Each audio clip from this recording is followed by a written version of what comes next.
네, 인사드리겠습니다. 안녕하십니까? 네, 잠시 기도드리겠습니다.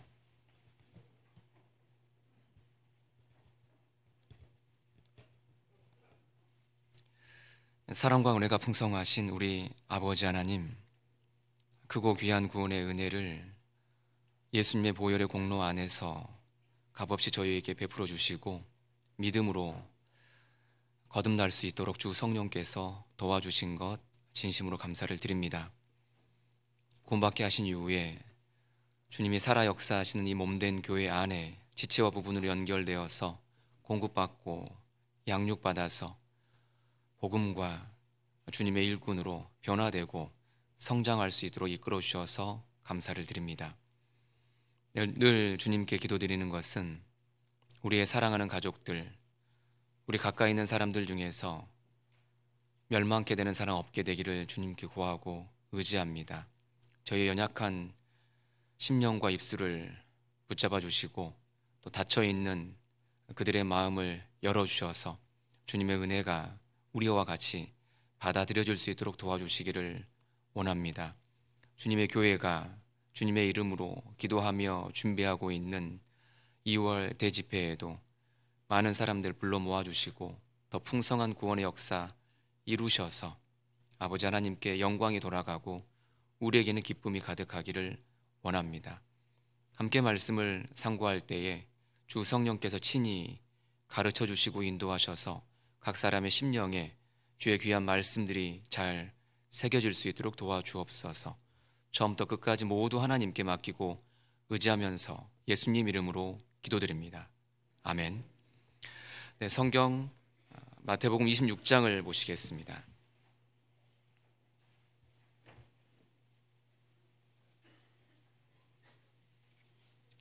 마태복음 26장 1절에서 13절까지입니다.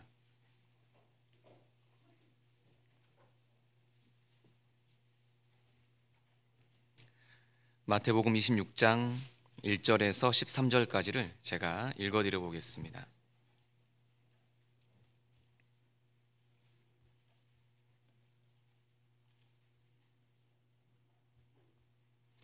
예수께서 이 말씀을 다 마치시고 제자들에게 이르시되 너희 아는 바와 같이 이틀을 지나면 유월절이라 인자가 십자가에 못 박히기 위하여 팔리우리라 하시더라.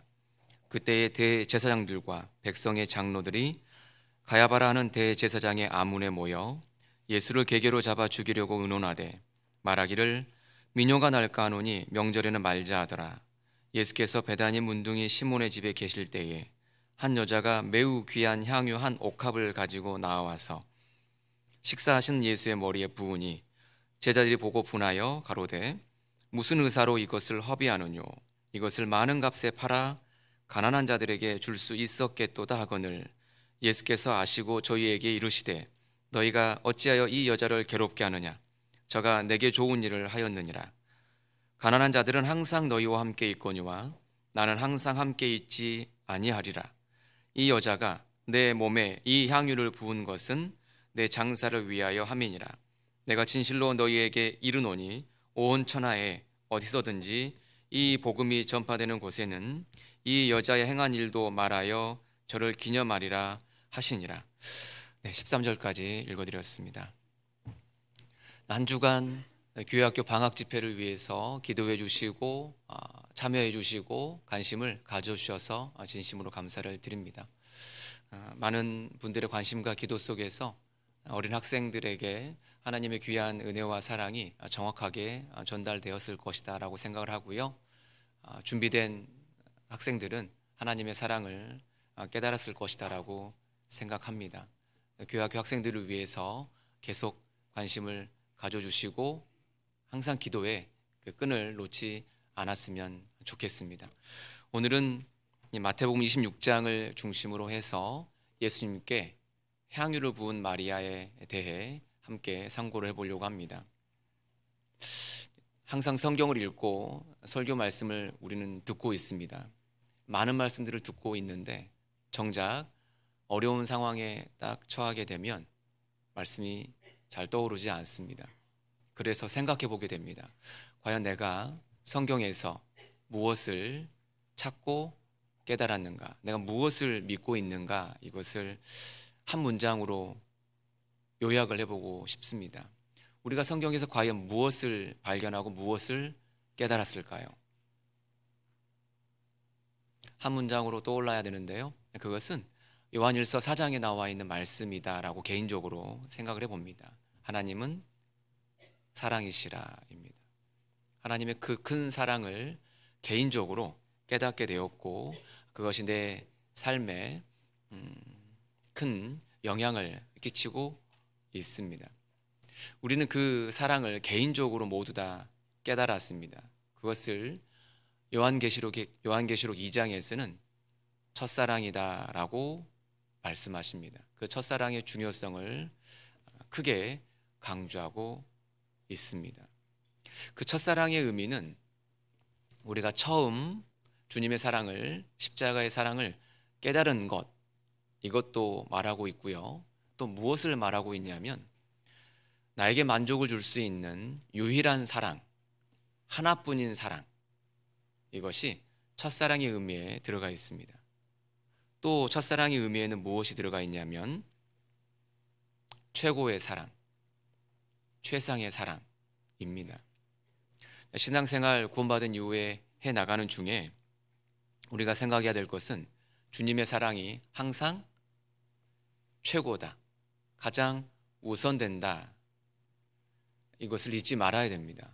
주님의 사랑 이외에 다른 것들이 내 마음에 들어오고 그것이 내 마음을 지배한다면 주님은 그것이 곧 우상숭배다라고 말씀하고 계시고 요한일서 5장 끝절에는 자녀들아 너희 자신을 지켜 우상에서 멀리하라 라고 하셨는데 신약시대에 살고 있는 우리도 주님 아닌 다른 것을 더 우선적으로 앞세운다면 그것이 구약성경에서 그렇게 강조하고 있는 우상숭배와 똑같을 수 있습니다. 주님의 사랑이 우리 개인에게 있어서 항상 가장 우선이 되어야 합니다. 그것이 첫사랑의 중요성입니다. 그리스도인은 사랑으로 출발해서 사랑을 생애와 인격에 이루고요. 그 사랑을 전하는 것, 이렇게 그리스도인의 생애를 사랑으로 정리할 수 있습니다. 그리스도인 하면 사랑의 사람입니다. 사실은 신앙생활 해나가면 해나갈수록 사랑이 더욱 많아지는 사람이어야 합니다. 육신의 것이 나오는 것이 아니고 주님의 사랑이 입술과 삶을 통해서 드러나야 됩니다. 시간이 지났음에도 불구하고 사랑보다는 육신의 소리가 많이 나오고 있다면 무엇인가 잘못되었습니다. 사랑은 허물을 가리운다, 허물을 덮는다라고 성경은 말씀하십니다. 처음에는 개인적으로 이렇게 생각을 했습니다. 아, 허물이 안 보이는구나. 사랑은 허물이 안 보이는 거야. 이렇게 생각을 했었는데요. 시간 지나서 보니까 허물이 잘 보이더라고요. 허물이 너무 많이 보이더라고요. 저의 허물도 많이 보이고 상대방의 허물도 보이고 가까이 있는 사람들의 허물이 너무나 많이 보였습니다. 그러면 사랑이 대체 뭐죠? 보이는 허물을 덮는 게 사랑입니다. 허물이 안 보이는 게 아니고 허물을 덮습니다. 아이를 낳고 아이의 그 똥 기저귀를 갈 때 그것도 허물인데 다 덮어지시죠? 저는 그러던데요. 할머니 할아버지는 똥도 달다라고 얘기합니다. 손주의 똥이 달다. 정말 맛보았는지는 모르겠지만 그만큼 사랑이 많다 보니까 그 더러운 것도 다 덮어집니다. 사랑이 많다라는 것은 덮는 거지 들추는 게 아닙니다. 안 보이는 게 아니더라고요. 보입니다. 형제자매 허물이 많이 보일 겁니다. 근데 사랑은 뭐라고요? 덮는 거라고요. 절대 그걸 가지고 이에게서는 안 됩니다. 그래서 어찌됐든 그리스도인은 사랑으로 시작해서 사랑을 이루는 사람입니다. 부모는 끝없이 기다립니다. 자녀를 사랑이 많아서요. 하나님은 사랑이시라 그 위대한 진리가 나에게까지 왔는데 그것은 창조주께서 나의 구세주가 되어주신 겁니다. 창조주께서 나의 구세주가 되기 위해서는 몇 단계 절차가 필요합니다. 첫 번째는 하나님은 창조하시는 분이라는 것. 두 번째는 그 창조하신 하나님께서 멀리 떠나 계신 것이 아니고 우리와 같은 몸을 입고 이 땅에 들어오셨습니다. 성육신이시고, 그리고 성육신하신 그 그리스도께서 나의 죄를 위해서 핏값을 대신 지불하셨습니다. 그것을 구속이라고 합니다. 창조, 성육신, 구속, 이 세 징검다리가 있어야 그 사랑이 나에게까지 올 수 있는데 친히 주님께서 그것을 이루어 주셨습니다. 간단한 내용 같지만 그것을 개인적으로 잘 정리하고 있으면 신앙생활 해 나가시는 중에 만나는 많은 위험, 곤란을 능히 넘어설 수 있겠다 싶습니다. 창조는 간단합니다. 하나님은 전지전능하시고 시간, 공간, 물질, 생명 모든 것을 지으신 분입니다. 모든 것이 가능하시고요. 창세기에서 위대한 믿음의 네 족장 아브라함부터 요셉까지 그들은 공통적으로 전능하신 하나님에 대해서 고백합니다. 창세기 읽으시면서 아브라함의 생애 속에서 아브라함이 어떻게 전능하신 하나님을 만났는지, 요셉의 생애 속에서 그가 어떻게 전능하신 하나님을 말하고 있는지를 찾아보시면 다 찾아볼 수 있습니다. 한번 찾아보셨으면 좋겠습니다. 또 이 창조 속에서 알 수 있는 것은 하나님은 모든 것을 아시는 분입니다. 사단 마귀는 능력이 뛰어납니다. 그러나 그는 다능, 신속 이동이지 그는 전지전능하지 않습니다. 모든 곳에 있을 수 없습니다. 그래서 사단 마귀가 두렵긴 하지만 그렇게 두려워할 필요 없습니다. 그는 다 알지 못합니다. 사단은 사람 속에 있는 생각을 내 마음을 다 알지 못합니다. 그는 마치 다 아는 것처럼 얘기하나 결코 모릅니다. 그는 욥에게 그의 자녀, 그의 재산, 그의 건강을 없애버리면 하나님을 욕하고 저주할 것이다 라고 단언했습니다. 그러나 그의 말대로 욥이 넘어졌습니까? 아니었습니다. 사단은 사람의 마음과 생각을 알지 못합니다. 그럴 것이다 라고 예상하는 겁니다. 이렇게 하면 사람은 넘어지더라 라는 걸 너무나 잘 알고 있어서 끊임없이 불화살을 마음과 생각에 쏩니다. 그것에 감염되거나 전염되지 않아야 됩니다. 주님은 주는 계신 곳 하늘에서 들으시고 사유하시며 각 사람의 마음을 아시오니 주만 홀로 인생의 마음을 다 아심이니이다. 사람은 외모를 보거니와 나 여호와는 중심을 보느니라. 주님은 내 마음을 정말 다 아십니다. 주 앞에 내 마음을 늘 내 생각을 다 열어놓고 살아야 됩니다. 주님은 다 아시기 때문에 그렇습니다. 감출 수 없습니다. 다 열어놓고 사니까 얼마나 좋은지 몰라요. 사실 열어놓고 살아야 됩니다. 내 마음과 생각, 내 생애를 다 주님께 오픈해놓고 살아야 됩니다. 주님이 다 아십니다. 창세기에서 주님이 전지전능하심을 보여주는 아주 재미있는 사건이 있습니다. 주님이 아브라함 집에 방문합니다. 두 천사와 함께요. 아브라함이 저기 보니까 세 사람이 지나가는 걸 봤죠. 그래서 아브라함이 급하게 불러서 자기 집으로 초청해서 음식을 대접합니다. 사라가 굉장히 순종적인 사람이었죠. 그 롯의 처와 달리 롯의 처는 그 천사가 방문했을 때 어디 있었는지 모르겠지만 음식을 대접하지 않았습니다. 그러나 아브라함과 아브라함의 처, 종, 온 집이 그 천사들을, 주님과 함께 온 천사들을 환대합니다. 대접하죠. 주님이 음식을 드시고 나서 말씀하십니다. 내년 이때에 아들을 낳을 것이다 라고요. 그때 아브라함의 나이가 99세. 그러면 사라의 나이는 10살 연상이었습니다. 그래서 89이었습니다.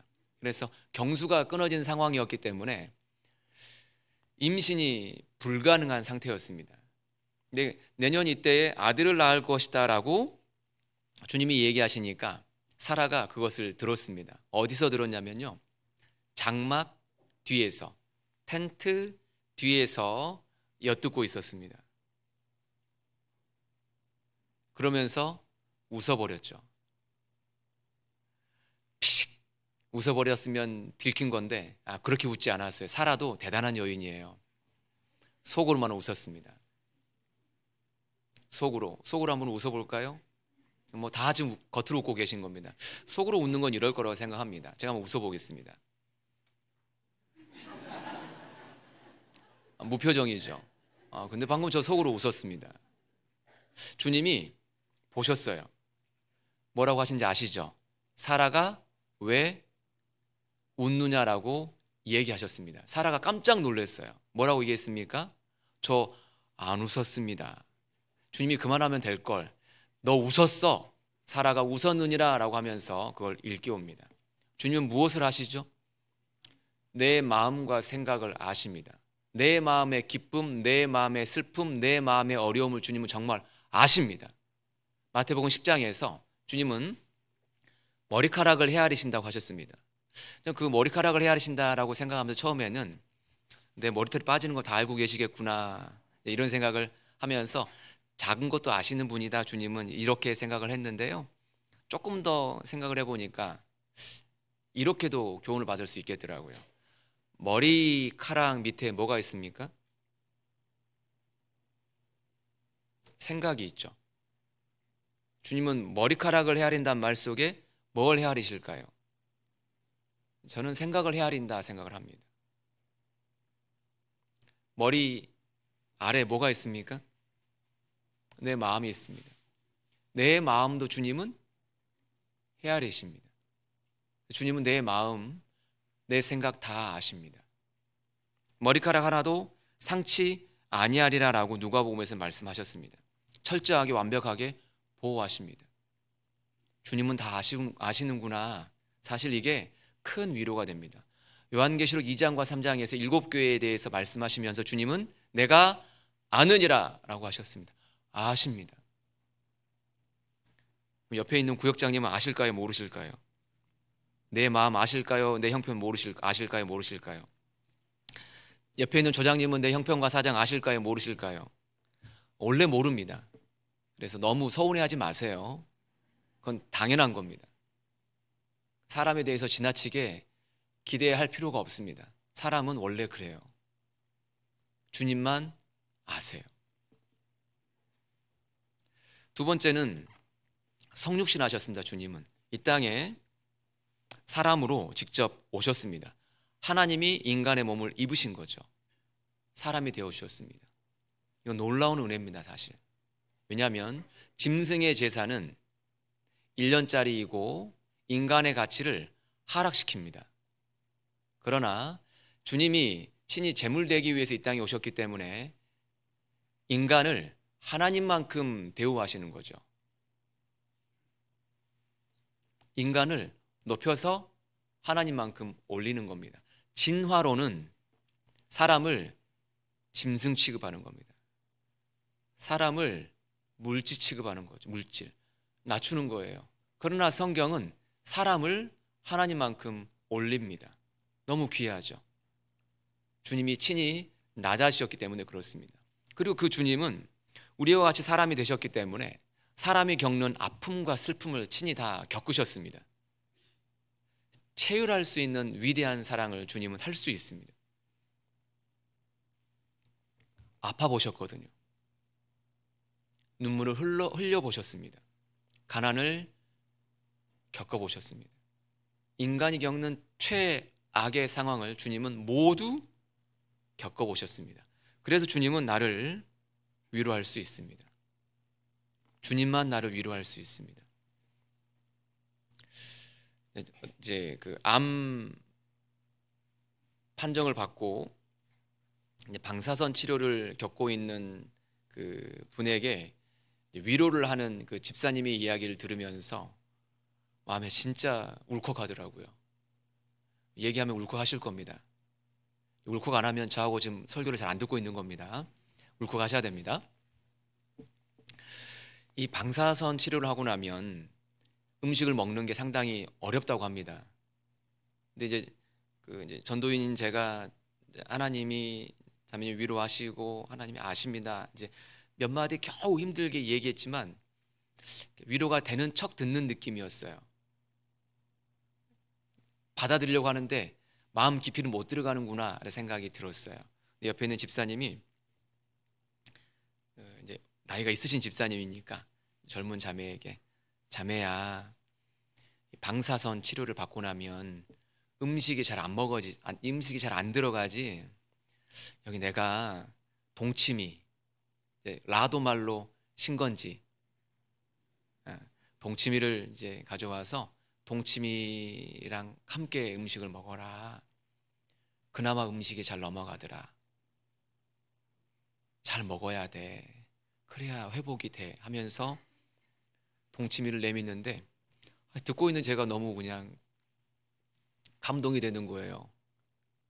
자매가 울컥울컥 울먹울먹 하더라고요. 그러시죠?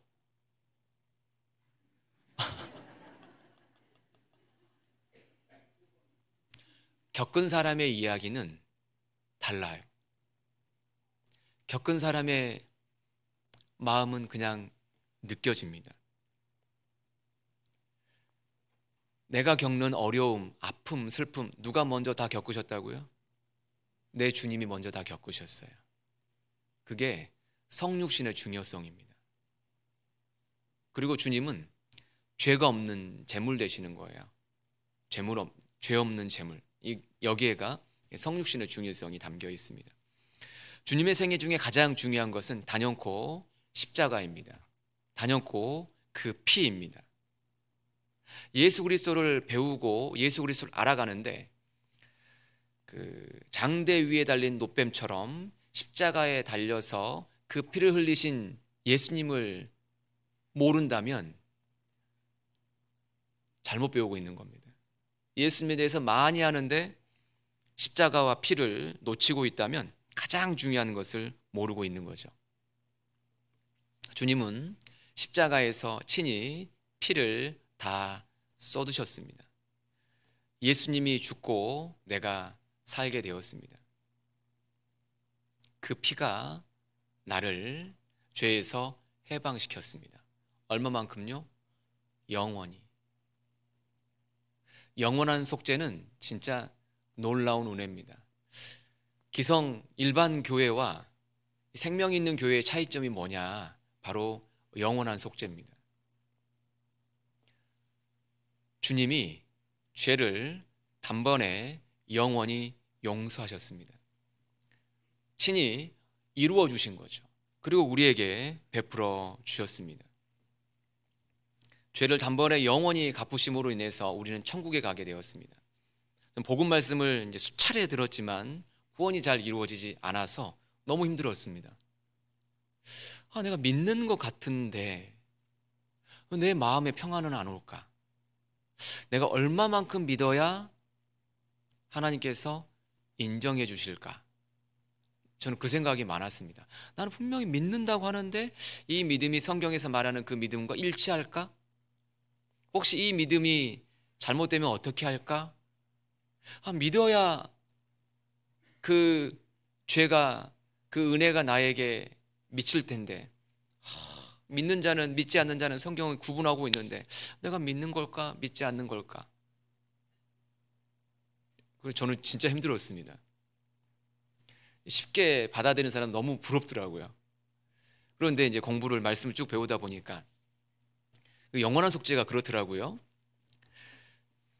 우리의 죄가 단번에 영원히 하나님 입장에서 사라진 시점은 예수님께서 십자가에 죽으시고 피를 흘리셔서 부활하셨을 때, 즉 십자가의 사건으로 우리의 모든 죄는, 세상 모든 사람들의 죄는 사실 그때 없어졌습니다.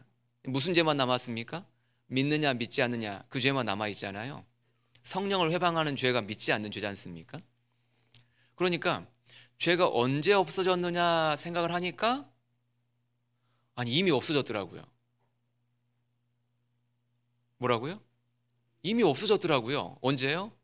2000년 전에. 세상에. 저는 제가 믿어야 죄가 없어진다고 생각을 했는데 정확하게 말하면 이미 죄는 없어져 있더라고요. 나의 죄도 포함시켜서요.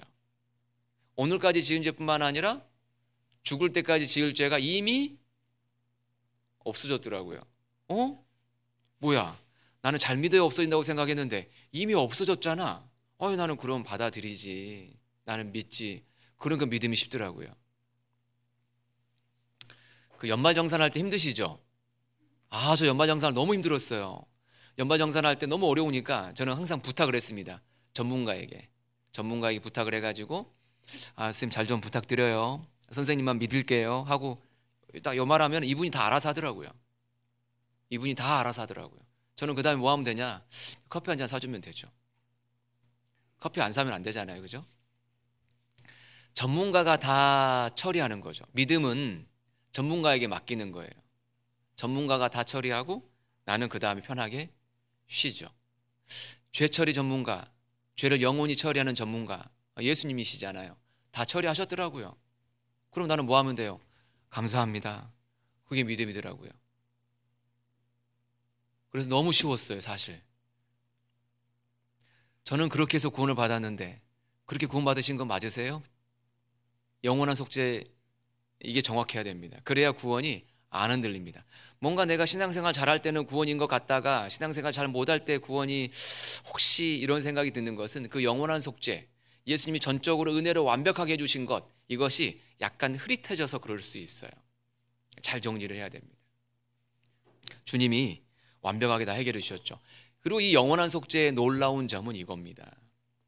자, 신앙생활 구원받은 이후에 살아가면 살아갈수록 죄가 많아지든가요, 적어지든가요? 자, 신앙생활 하면 할수록 죄가 많아지든가요, 적어지든가요? 이게 문제인데요. 많아지죠. 행동으로는 적은데요. 내가 마음과 생각으로 죄가 왜 이렇게 많지라고 갈수록 더 많이 일깨워지실 겁니다. 죄를 발견하면서 자기 자신이 너무 싫죠. 자기 자신이 너무 싫습니다. 저는 제가 너무 싫어요, 사실. 죄가 구원을 받았음에도 불구하고 죄를 짓느냐, 이것 때문에 내가 너무 싫잖아요. 그런데 영원한 속죄는 뭐냐면요, 그거더라고요. 주님이 너 그럴 줄 이미 알았어. 너 그렇게 할 거 내가 이미 알고 죄를 모두 용서했던 거야. 그러니까 구원받은 이후에 은혜 위에 은혜가 더해지더라고요. 왜냐하면 죄가 더 깨달아지니까. 그러면 갈수록 죄를 더욱 안 지으려고 합니다. 은혜를 더하게 하려고 죄를 지으리요? 그럴 수 없느니라. 행동으로는 죄를 더욱 안 짓게 됩니다, 사실. 행동으로 죄 짓고 나면 얼마나 힘든지 몰라요. 주 앞에 회개를 하게 되죠. 어찌됐든 영원한 속죄는 과거의 수치, 현재의 연약함, 앞으로 내가 지을 수 있는 그 죄를 범할 수 있는 가능성 모두 아시고 완벽하게 용서해 주신 겁니다.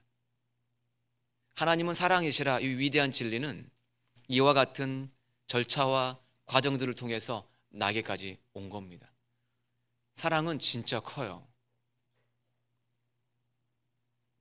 그 사랑을 크게 느끼는 사람은 오늘 본문에 나와 있는 마리아와 같이 주님께 무엇이든 내게 있는 전부를 드리고자 하는 그 마음이 자연스럽게 올라옵니다.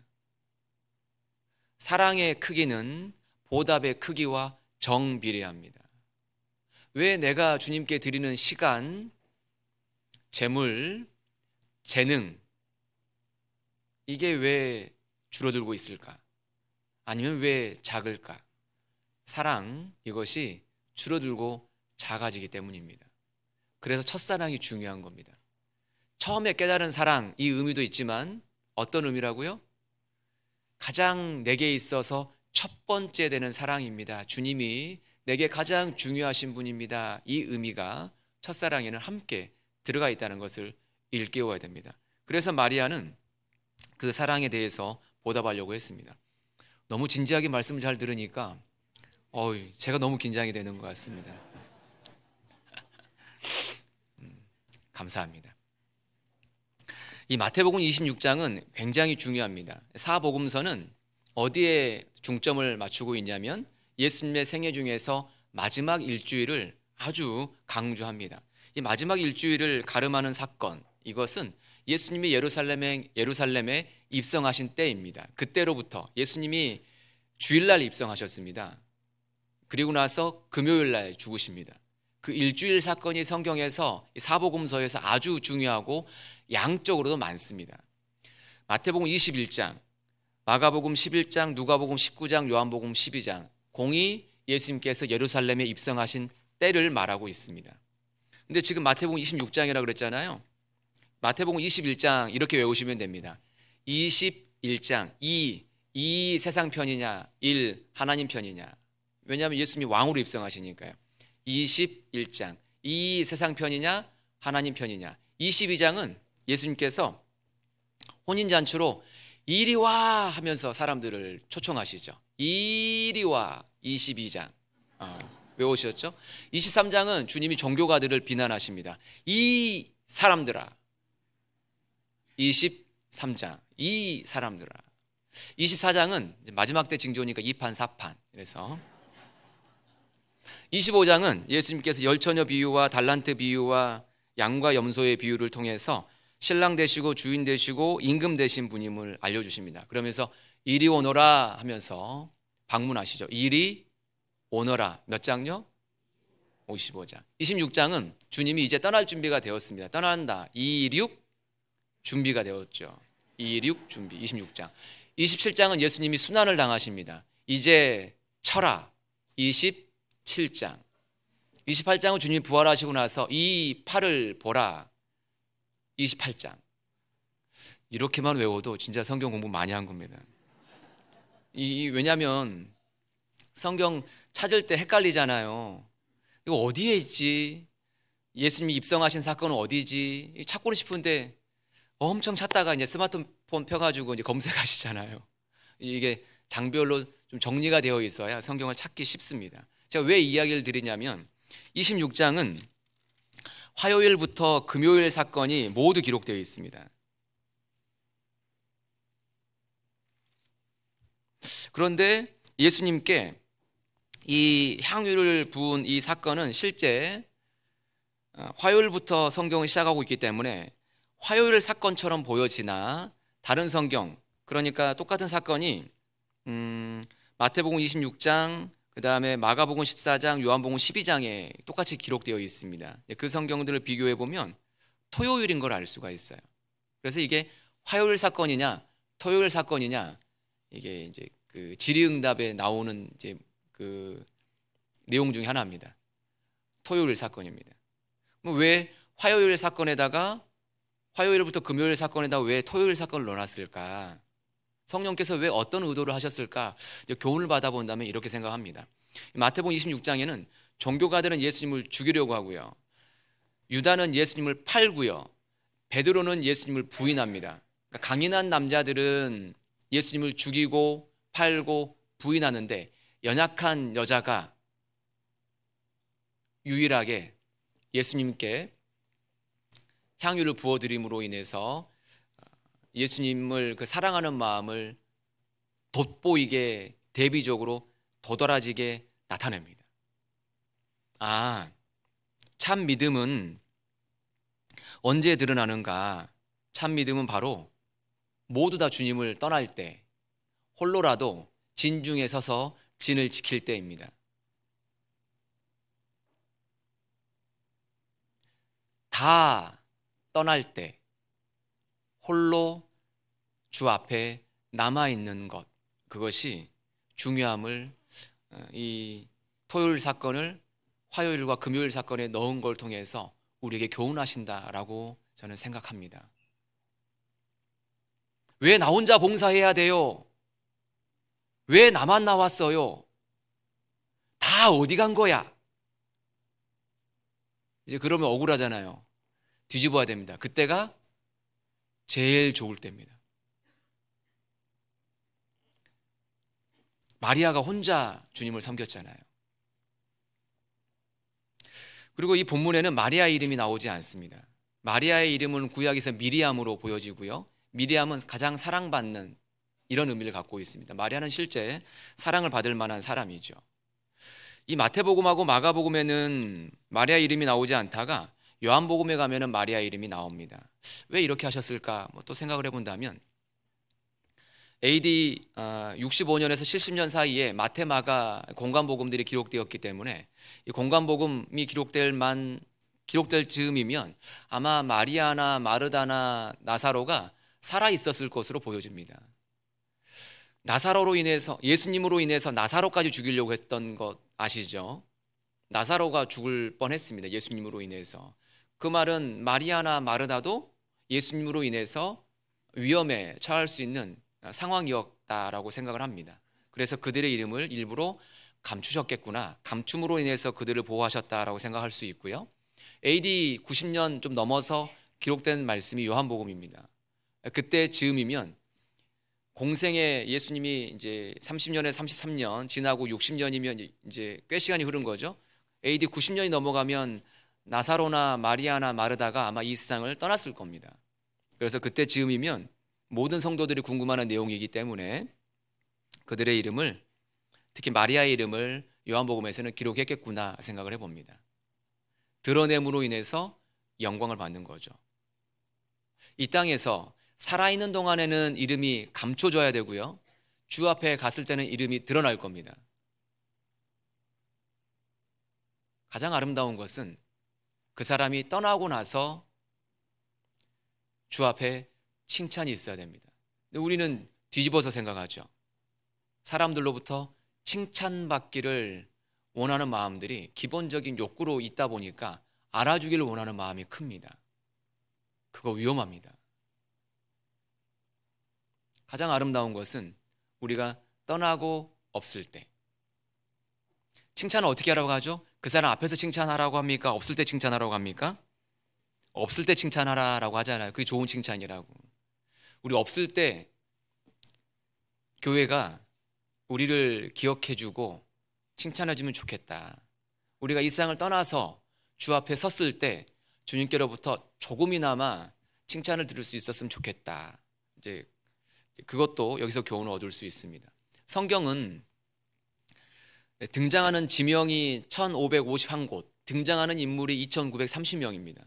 꽤 많은 지명, 인명들이 등장을 합니다. 그 중에서 내가 알고 있는 사람은 몇 명이나 될까 꼬집어 보면 많지 않습니다. 그래서 이렇게 얘기할 수 있겠습니다. 성경은 무명한 사람들의 이야기다. 나아만을 인도했던 소녀, 엘리사에게 인도했던 소녀의 이름 나와 있지 않고요. 베들레헴 샘에서 다윗에게로 물을 가져온 세 사람의 이름도 없고요. 수넴 여인의 이름도 없고요. 연복에 2렙돈을 넣은 여인의 이름도 없고요. 물고기 2마리와 보리떡 5개를 주님께 가져왔던 그 소년의 이름도 없고요. 바울이 예루살렘 그 가난한 성도들을 위해서 구제 헌금을 모으고 전달하는 과정에 디도와 함께 2 형제를 보냈는데 그 2 형제의 이름도 나와 있지 않습니다. 성경은 무명한 사람들의 이야기입니다. 내 이름이 드러나지 않고 내 이름을 모르는 것이 좋죠. 사실 몰라야 됩니다. 알려지면 알려질수록 위험합니다. 뒤집어서 얘기하면 내가 이름 없는 사람으로 사는 것 감사하죠. 산에 가보면 이름 있는 나무도 있지만 이름 없는 나무, 풀, 꽃 정말 많습니다. 이름 있는 것보다는 이름 없는 것들이 모여서 아름다움을 줍니다. 이름 없이 무명한 사람으로 사는 거, 나는 인생이 너무 초라해, 나는 별로 쓸모없는 것 같아, 이런 생각이 들 수 있는데요, 주 안에서는 절대 아닙니다. 이름이 없어야 됩니다. 이름이 없어야 됩니다. 마리아는 예수님께 향유를 붓습니다. 향유를 붓는다, 이 기름을 붓는다라는 것을 성경을 통해서 몇 가지 정리를 해보면 여러 가지 얻을 수 있는 교훈들이 있습니다. 이 기름을 붓는 것에는 여러 가지 의미 중에서 첫 번째, 어떤 사람이나 어떤 물건을 거룩하게 하나님께 쓰임이 되도록 드린다라는 의미로 기름을 붓습니다. 성막의 기구, 기명, 그걸 만들고 나서 이제 성막을 완전히 세우지 않습니까? 출애굽하고 나서 1년 만에 이제 성막을 세우잖아요.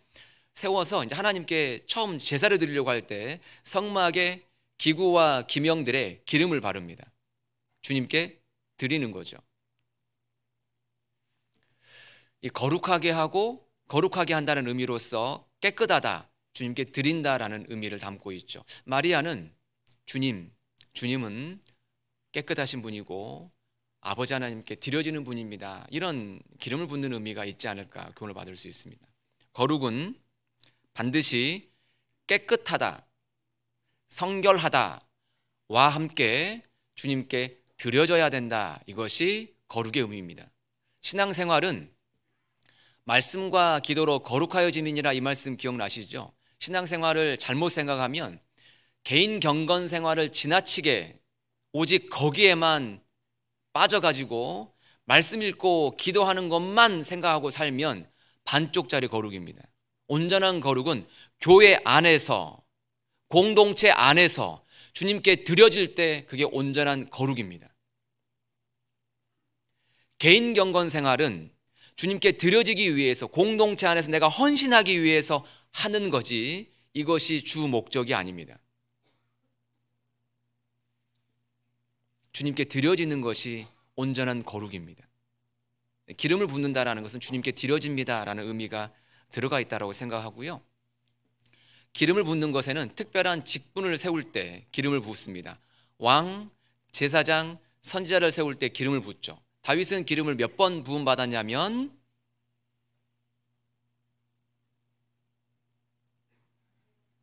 3번 기름을 부음 받습니다. 왕을 세울 때 기름을 붓죠. 엘리야가 선지자 엘리사를 세울 때 기름을 붓잖아요. 왕, 제사장, 선지자에게 기름을 붓죠. 주님은 나의 왕이시며 제사장이시며 나의 선지자이십니다. 나를 가르치시는 분, 선지자, 나를 위해서 제물 내어주시고 나를 위해서 기도하시는 분, 제사장, 나의 인도자 되시는 분, 나의 왕으로 마리아가 생각할 수 있었겠다라고 교훈을 받을 수 있죠. 나의 왕이십니다. 주님은. 맞죠? 이거 중요합니다. 주님은 나의 왕이시죠? 자, 대답하셨습니다. 이제 이걸 얘기하겠습니다. 교회는 주님의 몸, 주님은 교회의 머리이십니다. 머리이시다, 왕이단 말이죠. 자, 그러면 왕 대신 머리이신 주님께서 끝에 있는 지체, 나에게 어떤 것을 명하십니다. 근데 그 명하실 때 나에게는 어떻게 전달되냐면 내 옆에, 내 앞에 있는 누군가를 통해서 나에게 주님의 뜻과 메시지가 전달됩니다. 자, 그러면 예를 들어서 이제 그 연말에 직분을 저희가 맡길 때, 직분을 이제 또 어떤 봉사를 부탁할 때 명령입니다, 이렇게 말하지 않습니다. 뭐라고 얘기하죠? 자, 형제님 구역장 좀 부탁드릴게요. 자매님 조장님 좀 부탁드릴게요. 형제님 교회학교 교사 봉사, 찬양대 봉사, 형제님 주차 안내 봉사, 어떤 봉사 다 명령합니까? 부탁합니까? 여기는 명령 받으셨어요? 부탁받습니다. 사실은 거의 저희가 부탁하는 어조로 얘기를 하지 않습니까? 하는 사람은 부탁조로 얘기했지만 받는 사람은 어떻게 들어야 될까? 이 말씀을 통해서 얻을 수 있는 교훈은 부탁입니까? 명령입니까? 다시요. 부탁입니까? 명령입니까? 저는 받는 사람은 개인적으로 왕의 명령이구나 라고 받아들이는 게 좋겠다 싶습니다. 작은 것도, 설거지 봉사도 왕 대신 주님께서 나에게 명령하셨구나, 이렇게 받아들이면 얼마나 좋겠습니까? 골로새 3장은 말씀하십니다. 종에게 사람에게 하듯 하지 마라. 죽게 하듯 해라. 죽게 하듯 하면 유업의 상을 누구에게 받는다고요? 주님께로부터 받는다고 했습니다. 어떤 일이 있을 때 내가 사람에게 하듯 하면 상이 없고요, 내가 주님께 하듯 하면 그때부터 주님은 상을 기록하신다, 기념하시죠. 그래서 부끄럽지만 성도의 부탁을, 교회의 부탁을 왕 대신 주님의 명령으로 내가 듣는 연습을 해야 되겠구나, 이런 마음을 갖습니다. 내일부터 집회입니다. 이따 광고하실 겁니다. 집회에 많이 우리가 초청하지만 우리가 더 잘 나와야 됩니다라고 이따 이제 집사님이 광고할 겁니다. 부탁입니까? 명령입니까? 이제 듣는 분에 따라서 달라진다고 생각합니다. 분명히 부탁으로 하셨는데요, 나는 명령으로 들어야 되겠다, 주님이 직접 명령했다, 이런 마음으로 들었으면 좋겠습니다. 기름 붓는 것에는 주님이 왕이고 제사장이며 선지자다라는 의미가 담겨 있다라는 거예요. 그리고 손님을 환대하는 경우에 또 하나는 주님에서, 본문에서 주님 말씀하시듯이 전통 장례 예법상 기름을 붓게 되어 있습니다. 유대인의 장례 예법은 간단합니다. 시신에다가 기름을 바르고요, 그 아래다가 향품을 가득 넣고 나서 세마포로 감습니다. 이게 유대인의 전통 장례 예법이죠. 그리고 나서 시신을 부패시킵니다. 부패 중에 많은 냄새가 나기 때문에 향유와 향품이 필요했던 겁니다. 그리고 한참 후에 시신을 다시 정리해서 뼈만 항아리에 담아서 안장을 시키죠. 어찌됐든 향유와 향품, 세마포로 감싸는 것, 이게 유대인의 기본적인 장례 예법이다 보니까 주님의 장례 절차에서 향유가 필요했는데 유일하게 향유를 부었던 여인은 마리아밖에 없습니다. 예수님 머리에 향유를 부었죠. 다른 성경에 보면은 발에 부었다고 되어 있습니다. 머리에 부었을까요? 발에 부었을까요? 머리에 붓고 흘러내리게 하고 나머지는 발에 부었다라고 말할 수 있을 겁니다. 마리아의 마음을 조금 이제 우리가 살펴봤는데, 마리아가 참 잘했죠. 잘했는데요. 마태복음 26장 10절을 보겠습니다. 마태복음 26장 10절.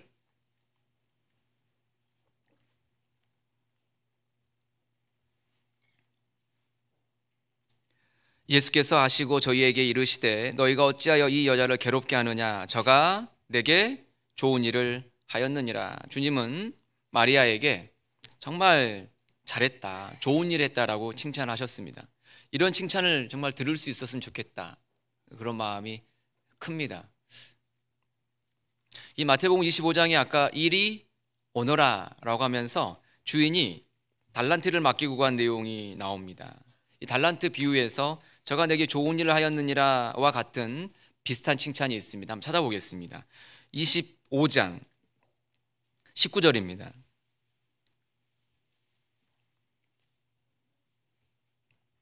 (25장 19절) 오랜 후에 그 종들의 주인이 돌아와 저희와 회개할세 5달란트 받았던 자는 5달란트를 더 가지고 와서 가로되 주여 내게 5달란트를 주셨는데 보소서 내가 또 5달란트를 남겼나이다.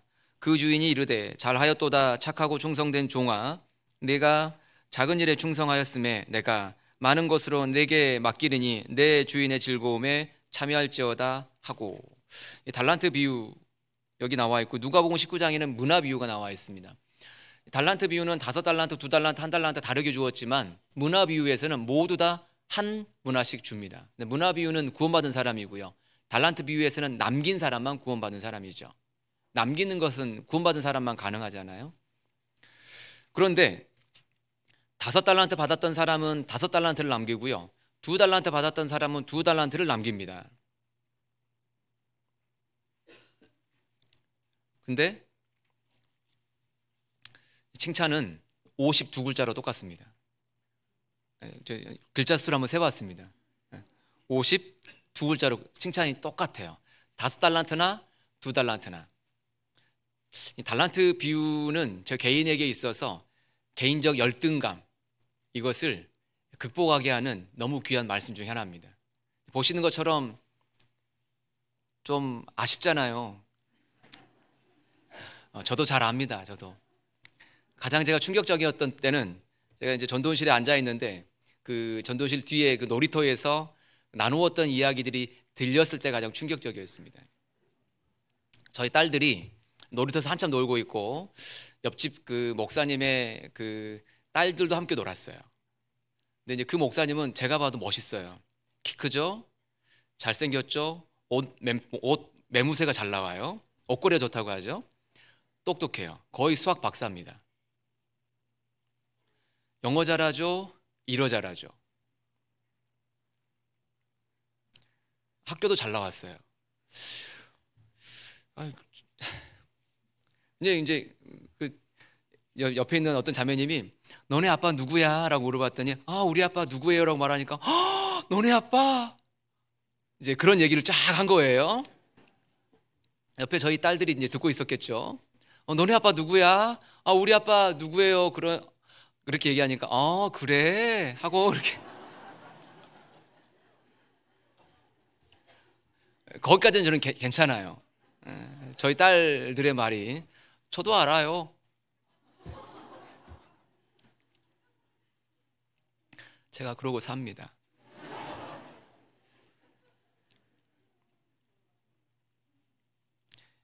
이 얘기를 해야 웃으시는구나. 저는 5달란트 받았다고 생각합니다. 그런 분들은. 전도원실에 처음 가서 놀란 것은, 그렇지 않은 전도원실 처음 이제 그 전도원 돼가지고 앉아 있는데 눌리잖아요. 저기 아랫지방에서 왔으니까 얼마나 제가 이렇게 작아져 있었겠습니까? 한참 앉아 있는데요. 어떤 분이 막 영어로 이제 전화 통화를 하는 거예요. 해외에 있는 분하고. 부럽다. 이런 마음을 갖고 있었어요. 더 이제 놀랄 일들은 이제부터예요. 어떤 분이 불어를 가지고 통화를 하더라고요. 어떤 분이 중국어를 가지고 통화하고요.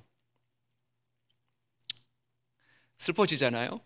어떤 분이 러시아어로 통화를 하더라고요. 자매랑 둘이 통화할 때는 이제 남이 엿들으면 안 되니까 러시아어로 둘이 통화한대요. 나는 한국말도 겨우 할까 말까 하는데. 그러니까 뭐 외적으로도 마찬가지지, 어떤 기능적으로도 마찬가지지, 너무 좀 이렇게 사람이 작아지는 거예요. 잘못 온 것 같다, 이런 생각도 많이 들고. 그러다가 이제 이 말씀이 제가 큰 위로가 됐어요. 5달란트 받은 사람은 몇 달란트 남겨야 한다고요? 5. 2달란트 받은 사람은 몇 달란트 남기면 돼요? 칭찬은 52글자로 똑같아요. 그래서 저는 이렇게 생각을 했어요. 이게 5분의 5는 1, 2분의 2는 1. 받은 것분에, 주신 것분에, 받은 것분에 남긴 것. 이렇게 계산될 수 있겠다 생각을 했어요. 괜찮아요, 이제. 2달란트. 저는 이제 개인적으로 1달란트라고 생각을 해요. 나는 1달란트짜리니까 1달란트만 남기면 되겠다. 이제 그런 마음으로 제 역량껏 최선 다하면 되겠다 생각을 합니다. 참 감사하죠, 이 말씀.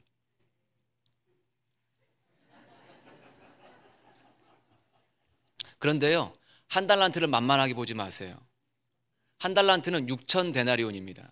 6,000데나리온. 1데나리온은 성인 장정이 하루 동안 일해서 얻을 수 있는 돈이기 때문에 6,000데나리온은 20년치 연봉이에요. 그러니까 내 1년치 연봉을 20년 곱하시면 됩니다. 거기 이자까지 합치면 진짜 크겠죠. 그게 1달란트입니다. 즉, 그 사람이 받을 수 있는 최대치를 준 겁니다. 남들과 비교하니까 작다고 생각하지 실은 최대치를 준 거예요.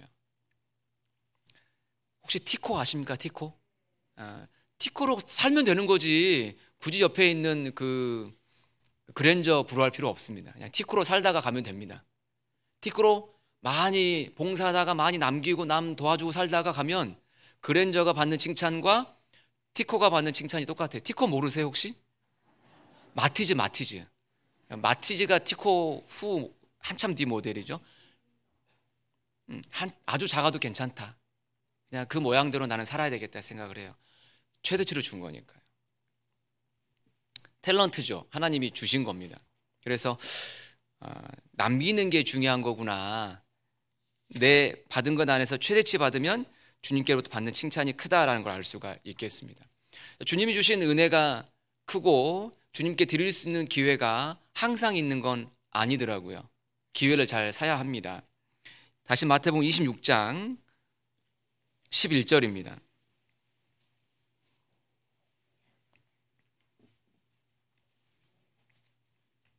26장 11절입니다.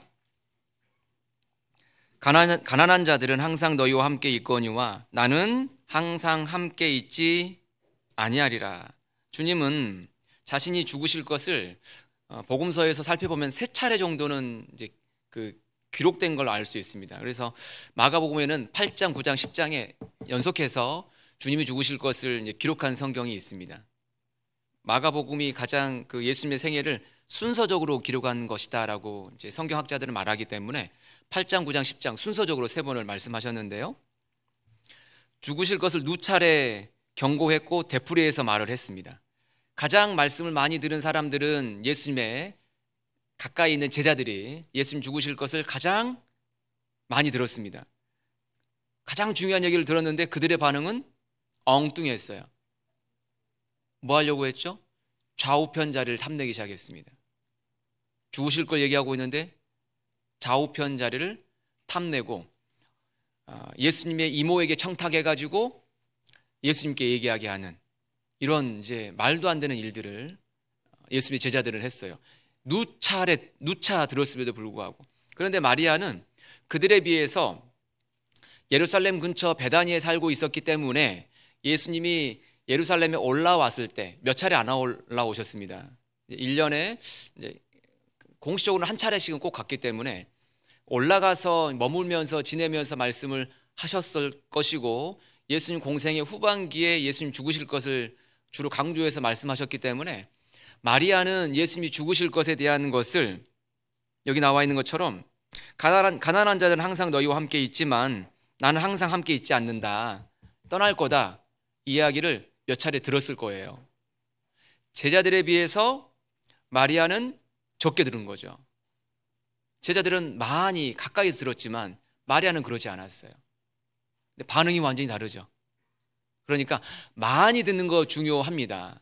더 중요한 것은 한 말씀을 들어도 잘 듣고 잘 새기는 게 중요합니다. 양의 차이가 중요한 게 아니에요. 한마디를 들어도 잘 들으면 반응, 순종이 달라집니다. 어떤 사람이 신앙생활을 잘할까? 말씀을 듣기 전에 반드시 기도하고 말씀을 들어야 됩니다.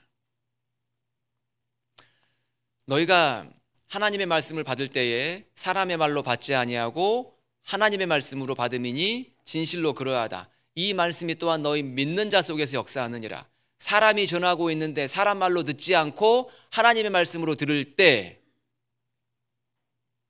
그의 삶 속에서 말씀이 역사합니다.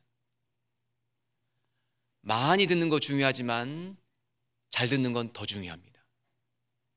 마리아가 잘 들었습니다. 그래서 주님이 곧 떠나시는구나. 그 기회를 잘 포착했습니다. 이스라엘이 출애굽하고 나서 성막을 세울 때 애굽 사람들로부터 그냥 얻은 것을 가지고 성막 재료로 드리게 됩니다. 제가 방금 뭐라고 그랬습니까? 애굽 사람들로부터 그냥 얻은 것. 주님이 말씀하셨죠. 너네 출애굽하기 직전에 애굽 사람들한테 달라고 그래라. 그러면 준다라고 하셨어요. 성경 읽어보시면. 그래서 그들은 그냥 얻은 거예요. 그것을 성막 재료로 드리게 됩니다. 성막 재료 가져오라라고 했어요. 그래서 이제 이렇게 생각할 수 있겠죠. 장막 하나, 둘, 셋, 넷 있다면 이쪽에 있는 이제 누가 주님께 드렸다, 성막 재료로 드렸다 얘기하고 드렸다 얘기하고 드렸다 얘기하니까 다 좀 드리고 있어요. 그럼 나도 드려야 될까요, 안 드려야 될까요? 드려야 되겠다라고 마음이 좀 이제 갈등이 됐을 거 아니에요. 이제 드리려고 가는데 그만했잖아요. 하도 많이 가져오니까 성막을 지을 수가 없어서.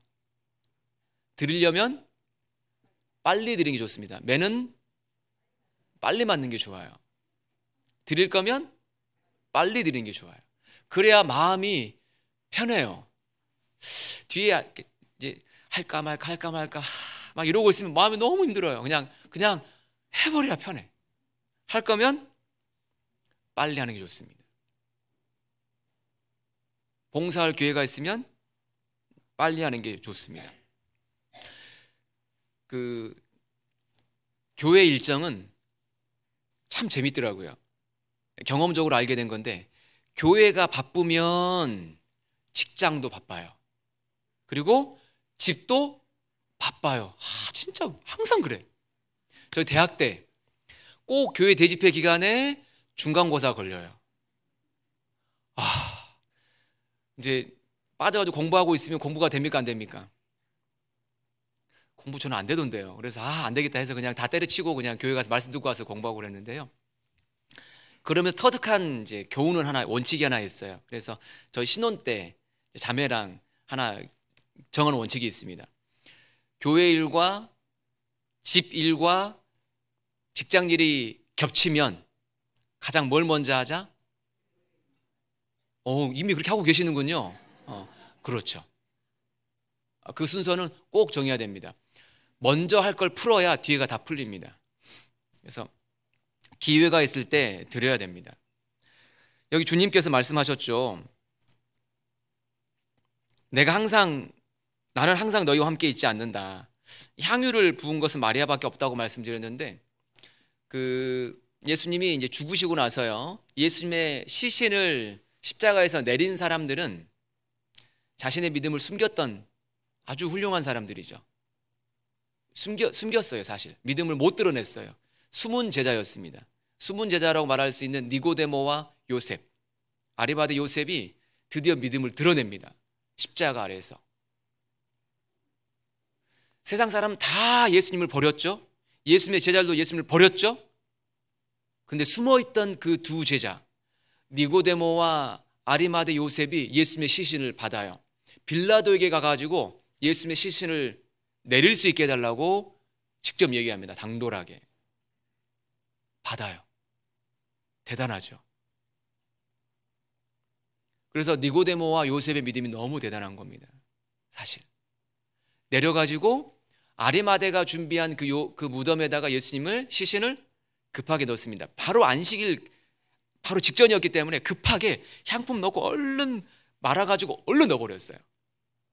향품을 얼마나 많이 준비했는가? 아주 많이 준비했어요. 200근 정도로 제가 성경에서 본 것 같아요. 200근. 200근이면 거의 왕급입니다. 니고데모가 주님을 왕처럼 생각했던 거예요. 아리마대 요셉은 자기가 준비한 아주 귀한 무덤이잖아요. 거기를 주님께 드립니다. 자신의 귀한 걸 드린 거라고 말할 수 있어요. 급하게 처리해버렸기 때문에 향유는 못 발랐습니다. 예수님 부활하신 그 주일날 아침에 여자들이 누가복음을 쭉 읽어보시면요, 향유와 향품을 준비해서 가요. 향품을 더 넣으려고 그랬어요. 향유도 가지고 갑니다. 근데 가서 봤더니 주님이 부활하셨어요. 결과적으로 향품을 준비했지만, 향품은 주님의 시신의 아래에 많이 들어갔지만 향유는 바르지 못했어요. 바른 사람은 마리아밖에 없는 겁니다. 이걸 통해서 드릴 수 있는 기회가 있을 때 드려야 됩니다. 믿음에 앞선 사람이 주님께 붓잖아요. 그럼 따라가서 얼른 부어야 돼요. 신앙생활 잘하는 것은 따라하는 거예요. 교회 보면 항상 앞서서 봉사하시는 분들 계시죠. 그럼 얼른 따라하시면 돼요. 잘 모르겠으면 따라하시면 돼요. 그러니까 예수님께 향유 부을 때 그때라도 따라 부었으면 잘한 거잖아요. 따라하는 게 잘하는 겁니다. 근데 여인들은 놓치고 나서 이거 못했다라고 후회를 했다라는 거죠. 기회가 왔을 때 그 기회를 사야 됩니다. 세월을 아끼라, 이 말씀은 기회를 사라, 이렇게 되어 있기 때문에 모일 수 있는 기회에 사랑하고 수고하고 헌신할 수 있는 기회가 있을 때 주님께 더욱 드려야 됩니다. 드린다면 얼마만큼 드려야 될까? 힘을 다해서 드리는 게 좋습니다. 마가복음 14장 보시겠습니다. 똑같은 사건이 마가복음 14장에 기록되어 있습니다.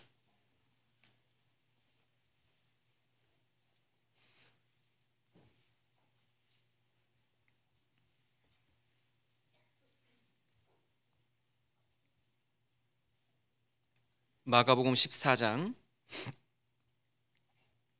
8절입니다.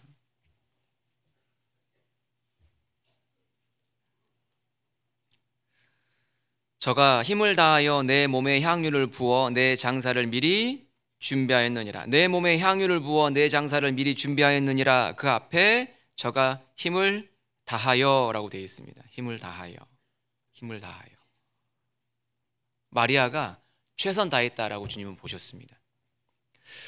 이 힘을 다하였다라는 이제 비슷한 표현이 드리는 양이 중요한 게 아니고 그 사람이 준비할 수 있는 최선이 중요하다는 걸 일깨워 줍니다. 이 마가복음 12장에 넘겨보시면요, 이 두렵던 헌금 부은 여인의 이야기가 나오는데요, 여기서 힘을 다한 것이 무엇인지를 알아볼 수가 있습니다. 마가복음 12장 42절에 보시면요, 한 가난한 과부는 와서 두 랩돈 곧 한 고드란트를 넣는지라. 예수께서 제자들을 불러다가 이르시되 내가 진실로 너희에게 이르노니 이 가난한 과부는 연복의 궤에 넣는 모든 사람보다 많이 넣었도다. 저희는 다 그 풍족한 중에서 넣었거니와 이 과부는 그 구차한 중에서 자기 모든 소유 곧 생활비 전부를 넣었느니라 하셨더라. 부자들은 많이 넣었지만 이 가난한 과부는 두 랩돈밖에 넣지 못했습니다. 그러니까 그 넣은 액수로 봤을 때는 가장 적었지만 주님은 가장 많이 넣었다라고 칭찬하셨죠. 전부를 넣었다고 했기 때문에 그렇습니다. 그래서 중고등학교 시절에 용돈들이 어쩌면 이제 두 랩돈이잖아요. 초등학교 때도 마찬가지고 한 일주일 정도는 그냥 한번 다 넣는 것은 부자가 많이 넣는 것보다 주님이 더 크게 볼 수 있겠다 싶어가지고 중고등학교, 초등학교로 다시 돌아가면 두 랩돈 헌금을 많이 해보고 싶어요. 지금도 할 수 있어요. 사실은 내게 있는 것 최선 다해서 드리면 주님은 많이 넣었다라고 하실 겁니다. 계산법은 이런 계산법입니다. 왜 많이 넣었다고 하셨냐면 부자는 많이 넣었지만 더 많이 남았어요. 과부는 적게 넣었지만 안 남았습니다. 하고 나서 남는 걸 계산해야 됩니다. 하고 나서 남는 것. 그것이 힘을 다해서 했느냐 안 했느냐를 결정짓죠. 아까 5달란트는 5분의 5라고 했지 않습니까? 2달란트는 2분의 2라고 말씀드렸죠. 1분의 1. 그러니까 내 가진 것 전체분에 드린 것 얼마 하면 계산이 되잖아요. 여자는 2분의 1을 다 넣은 거잖아요. 그래서 주님이 어떻게 계산하시겠다, 내 마음에 어떻게 들어가 있는가를 보시는 것을 기억해야 됩니다. 재밌는 것은 이 솔로몬 행각 아래에 있는 이 헌금함에 돈 넣는 걸 주님이 보셨는데요, 사실 주님은 이 돈 쓰지 않았습니다.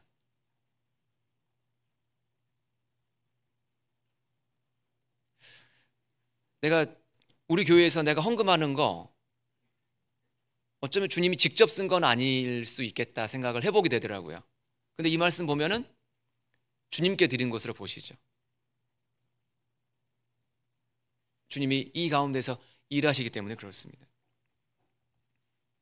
드릴 수 있을 때 최선을 다해서 드려야 됩니다. 그러면 옆에서는 뭐라고 말하냐면, 야, 왜 그렇게 허비하고 낭비하냐라고 핀잔을 줄 겁니다. 마태복음 26장입니다.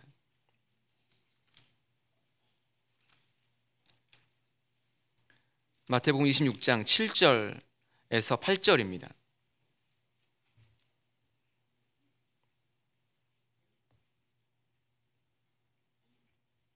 마태복음 26장 7절 8절입니다. 한 여자가 매우 귀한 향유 한 옥합을 가지고 나와서 식사하시는 예수의 머리에 부으니 제자들이 보고 분하여 가로되 무슨 의사로 이것을 허비 낭비하느뇨라고 하면서 이제 몰아세웠습니다.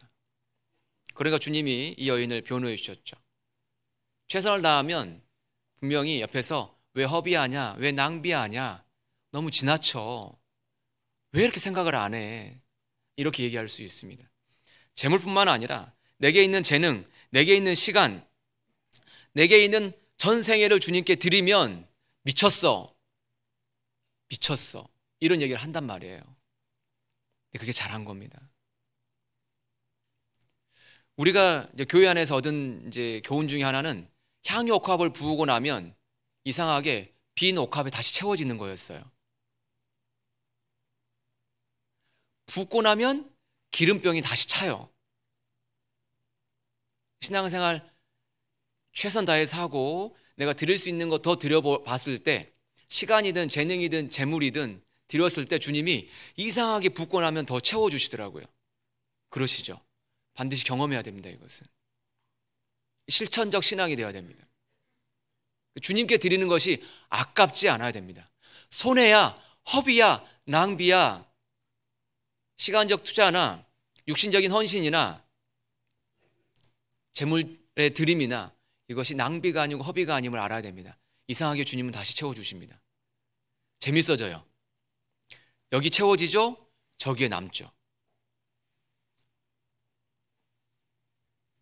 왜 낭비하느냐라고 얘기를 했냐면 제자들이 300데나리온이 제자들 봤을 때 예수님보다 더 커서예요. 그런데 마리아는 300데나리온보다 주님이 더 귀했어요. 아마 마리아가 더 있었으면 더 드렸을 거라고 생각을 합니다.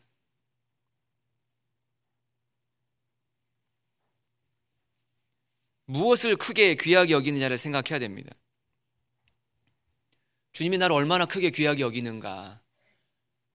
자신 온몸을, 자신 온 생애를 날 위해 찢기셨기 때문에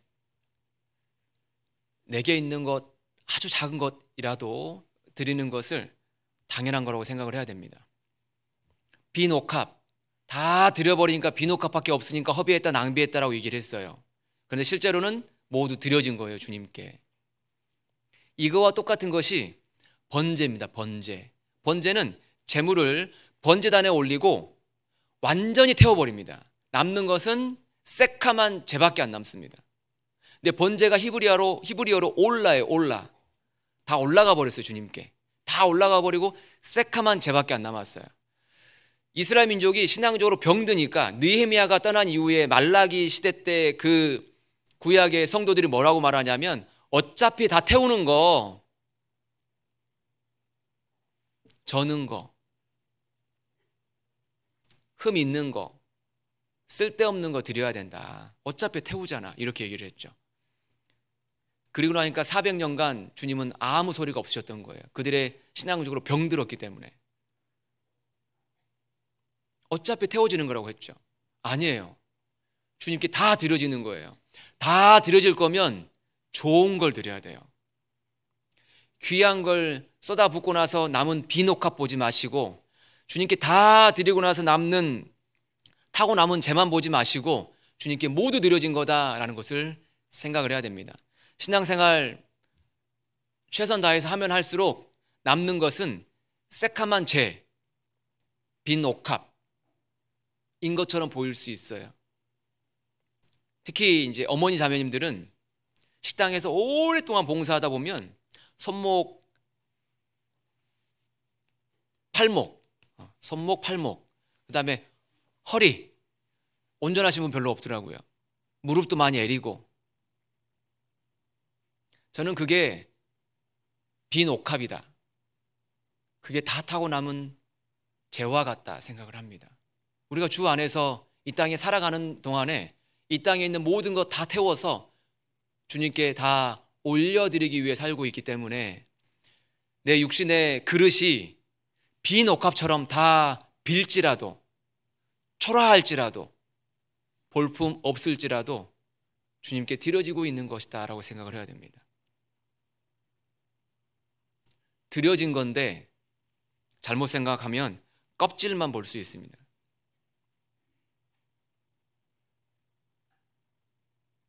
그래서 내가 주 안에 살았더니 허리 아프고 다리 아프고 팔목 여리고 많은 것들이 어렵게 됐다. 아, 나도 비녹합 되고 있구나. 아, 나도 다 타고 남은 새카만 쟤처럼 되고 있구나. 더 감사한 거구나. 그 마음을 가져야 됩니다. 마리아를 주님은 기념하라고 하셨습니다. 12절입니다. 12절, 마태복음 26장 12절입니다. 이 여자가 내 몸에 이 향유를 부은 것은 내 장사를 위하여 함이니라. 내가 진실로 너희에게 이르노니 온 천하에 어디서든지 이 복음이 전파되는 곳에는 이 여자의 행한 일도 말하여 저를 기념하리라 하시니라. 장사를 기념했다. 이게 핵심이죠. 왜냐하면 주님의 생애에서 가장 중요한 게 뭡니까? 죽으심이기 때문에. 아, 마리아가 주님의 죽으심이 귀한 걸 알았어요. 죽으셔야 죄가 용서되는 걸 알았다라는 거예요. 장사를 기념한 거예요. 그리고 복음이 전파되는 곳은 장사를 얘기하는 겁니다.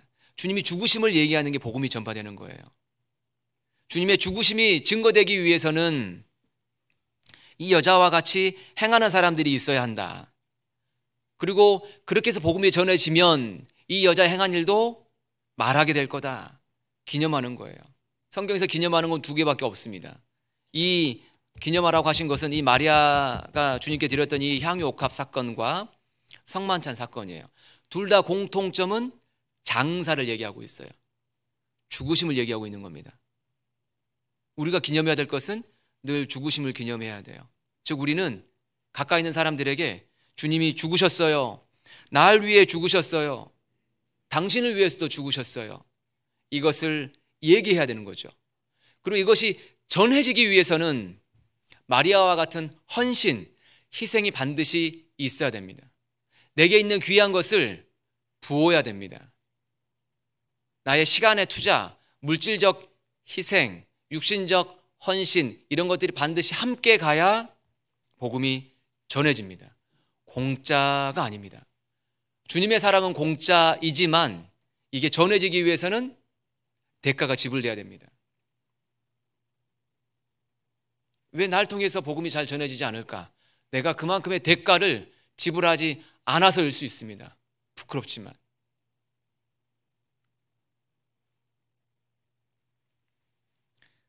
요한복음 12장을 보시겠습니다.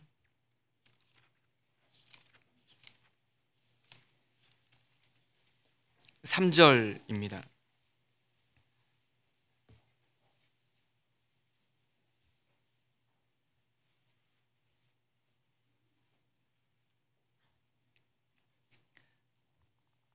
마리아는 지극히 비싼 향유 곧 순전한 나드 한 근을 가져다가 예수의 발에 붓고 자기 머리털로 그의 발을 씻으니 향유 냄새가 집에 가득하더라.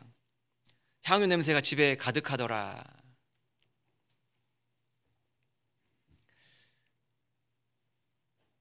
이 말씀에서 이제 우리가 얻을 수 있는 교훈들 몇 가지가 있습니다. 이 말씀은 일부러 주님이 성령께서 이렇게 기록하신 것 같습니다. 지극히 비싸다. 지극히 비싸다. 그 다음에 순전하다. 이 지극히 비싸다, 순전하다 이 표현하고 이렇게 좀 대비가 되는 표현은 발입니다. 발. 발이 두 번 나오죠. 예수의 발, 그의 발. 지극히 비싸고 순전하다. 비슷한 말이 자기 머리털. 머리는 굉장히 귀한 거잖아요. 그러니까 비싸고 깨끗하고 귀한 것과 대비되는 것이 발입니다. 발. 더럽죠. 예수님 발도 더러웠을 거예요. 걸어 다녔기 때문에. 더럽죠? 천하죠. 비싸고 깨끗하고 귀한 것을 어디에 들였느냐? 더럽고 작은 것, 천한 것에다가 부었구나입니다. 아름답게 섬기기 위해서는 귀하고 비싸고 깨끗한 것을 약하고 어쩌면 더럽게 보이는 그곳에다가 드려야 됩니다. 주님의 몸된 교회에서 지체 중에 개인적으로 아마 공통적이라고 생각합니다. 이것은 예를 들어서 누가복음 15장에 나와 있는 100마리 양 중에서 그 한 마리가 누구든가요? 잃어버린 양. 저는 전데. 그런 생각 늘 드시죠? 잃어버린 열 드라크마 중에 잃어버린 한 드라크마 누구든가요? 자기 자신이잖아요. 포도원에 11시에 들어온, 맨 마지막에 들어온 사람들 진짜 누구든가요? 자기 자신이잖아요. 교회 안에서 맨 끝에 있는 지체, 가장 보잘것없고 못난 것 같이 생각되는 지체가 누구든가요? 나 자신이잖아요. 그 말은 무슨 말일까요? 우리 모두가 똑같은 그런 지체들이다라고 생각을 합니다. 그럼 여기서 귀한 것을 그 지체에게 부은 거죠. 진정한 봉사와 헌신, 아름다움은 약하고 연약한 지체에게 귀한 걸 드리는 겁니다. 좋은 거, 귀한 거 옆에 있는 형제자매에게 드려야 됩니다. 그것을 여기서 보여주고 있고요. 또 하나는 섬기는 자세입니다. 자세. 자, 보세요. 향유를 붓고요. 발에 다 부은 다음에 머리털로 예수님의 발을 씻었어요.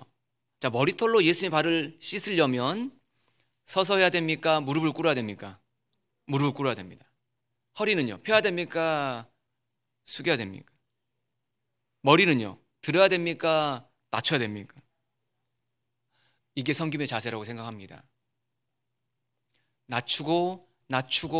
낮춰서 상대방의 발 아래까지 가야 됩니다. 내 생각을 꺾고 깨서 완전히 발 아래까지 내려가야 됩니다. 그것이 주님을 닮는 모습입니다. 그렇게 할 때 향유 냄새가 집에 가득하게 됩니다. 그러니까 우리 교회가 복음이 힘있게 전해지고 그리스도의 향기가 널리 알려지기 위해서는 이렇게 사는 사람이 많아야 됩니다. 이런 사람 많으면 교회가 시끄러울까요? 조용할까요? 조용합니다. 말을 할 필요가 없습니다. 그 발 아래 내려가 있는데 무슨 할 말이 필요해요? 방향은 주님이 늘 바꿀 수 있습니다. 방법도 늘 주님이 바꿀 수 있습니다. 그러니까 방향이나 방법이 그렇게 심각한 문제가 안 될 수 있어요. 왜? 성령께서 인도하시니까. 근데 우리는 방향과 방법, 어떤 수단이 잘못되었다고 계속 얘기하는데 괜찮아요. 주님이 다 다스려요. 그래서 말할 필요가 없습니다. 기도하고 기다리고 잘 따라가면 됩니다. 교회는 절대 이런 일이 없습니다. 여기가 아닌가 봐. 자산으로 가자. 교회는 이러지 않습니다. 이제 군대에서 저희 그 훈련할 때 그러잖아요. 한참 갔는데 야, 이 산 아니다. 야, 저 산이다. 이런 경우는 교회가 없습니다. 왜? 성령께서 인도하시니까 항상 바르게 갑니다. 그래서 숙여야 됩니다. 그리고 이제 마지막으로 한 말씀은 데살로니가 후서 1장입니다. 데살로니가 후서 1장 12절입니다.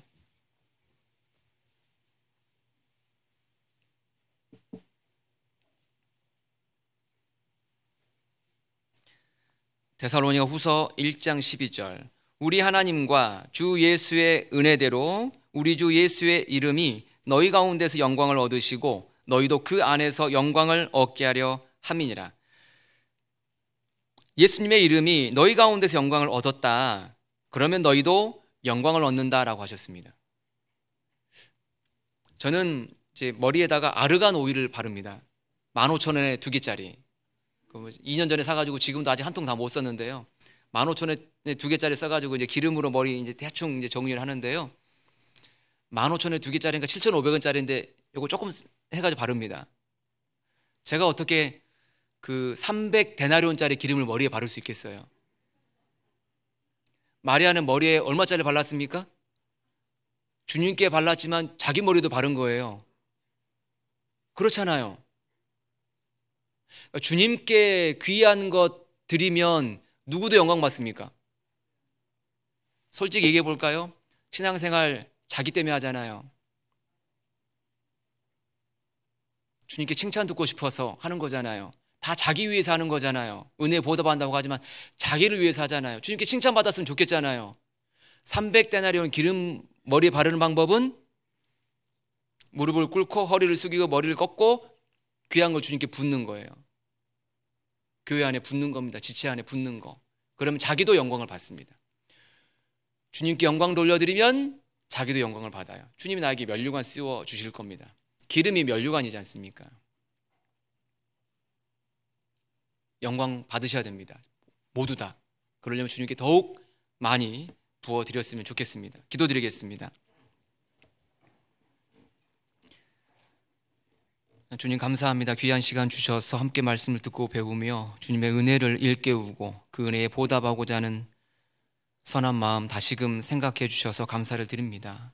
듣고 배웠던 말씀들이 입술과 삶 가운데 온전히 실천될 수 있도록 저희를 인도하여 주옵소서.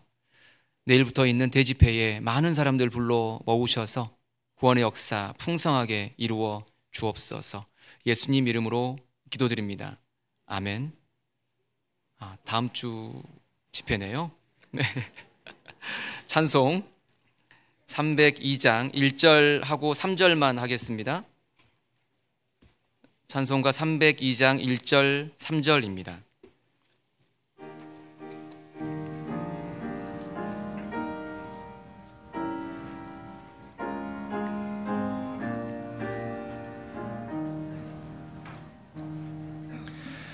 주님께 귀한 것 드려 젊을 때 힘달아 진리의 싸움을 할 때 열심을 내어라 모범을 보이신 예수 굽히지 않으셨다 그대의 충성을